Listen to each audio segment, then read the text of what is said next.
નમસ્કાર, આપ જોઈ રહ્યા છો spark today news. Bharatiya Janata party દ્વારા વિધાનસભાની ચૂંટણીમાં બંગાળ અને આસામમાં ભવ્ય જીત મેળવી છે। તેમાં પણ બંગાળમાં ઐતિહાસિક રીતે પ્રથમવાર સત્તામાં ભારતીય જનતા પાર્ટી પહોંચી છે। ત્યારે અકોટા વિધાનસભા મત વિસ્તારમાં વોર્ડ નંબર 13માં ખંડેરાવ માર્કેટ ખાતે અકોટાના ધારાસભ્ય ચૈતન્ય દેસાઈની આગેવાનીમાં સૌ કાઉન્સિલર અને કાર્યકર્તાઓએ ભેગા મળી ભવ્ય આતશબાજી અને રસગુલ્લાથી મોં મીઠું કરાવી ઉજવણી કરી હતી।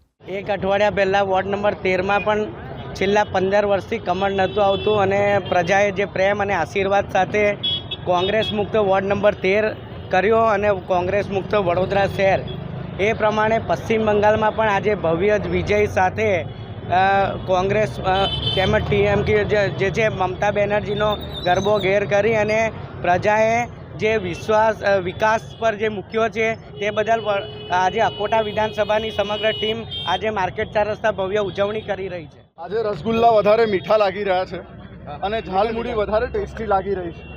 બંગાળનો વિજય એ ભારતીય જનતા પાર્ટી માટે ઐતિહાસિક વિજય છે। એ વિજય છે વિશ્વાસનો, વિજય છે વિકાસનો અને વિજય છે એક સંકલ્પનાનો કે જે ભારતીય જનતા પાર્ટી ઘણા વર્ષોથી ઈચ્છતી હતી।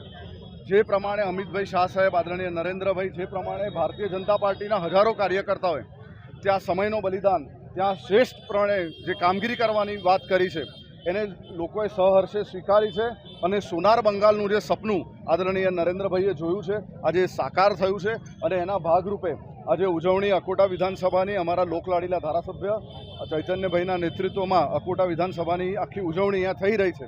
એટલે અમે આપના માધ્યમથી તમામ બલિદાનને નતમસ્તક સલામ કરીએ છીએ।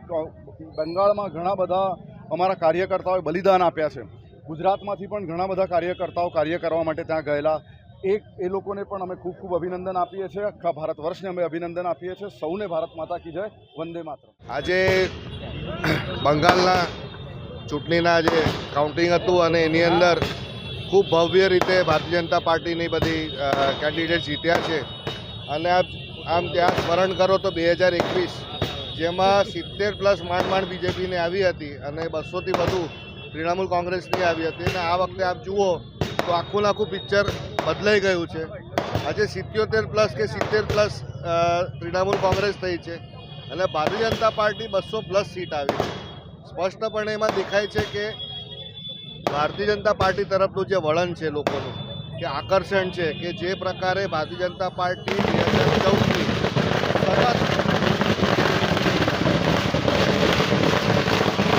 ટેકનોલોજી સાથેનો વિકાસ જે કરી રહી છે એ દેશભરમાં લોકો જોઈ રહ્યા છે અને ભારતીય જનતા પાર્ટીને પોતાના વિસ્તારમાં કે પોતાના સ્ટેટમાં લાવવાનો પૂર્ણ પ્રયાસ કરી રહી છે। આપ જોશો કે ભારતીય જનતા પાર્ટી આ વખતે જે પ્રકારે ઉમેદવારી ગોઠવી હતી એનાથી પણ લોકો બંગાળના ખૂબ આકર્ષાયા અને 90%થી વધુ મતદાન કરી અને ભારતીય જનતા પાર્ટીને ચૂંટાઈ લાવવામાં ત્યાંની સ્થાનિક પ્રજાનો ખૂબ મોટો ફાળો છે અને બટ નેચરલ છે ત્યાંના જ ફાળો એમનો જ મતદાનથી આવવાનું છે। પરંતુ ફરી કહીશ કે જે પ્રકારનો વિકાસ દેશભરમાં થઈ રહ્યો છે એ જોઈને બંગાળમાં પણ લોકોની અપેક્ષા છે કે આ વિકાસ અમારે ત્યાં પણ થાય। તે માટે કરીને ભારતીય જનતા પાર્ટીને ત્યાં આટલી મોટી બહુમતથી લગભગ આપણે કદાચ પૂર્ણ થશે ગણતરી ત્યાં સુધી 2/3 સીટ્સ ભારતીય જનતા પાર્ટીની આવી શકે છે એવી શક્યતા છે। આભાર।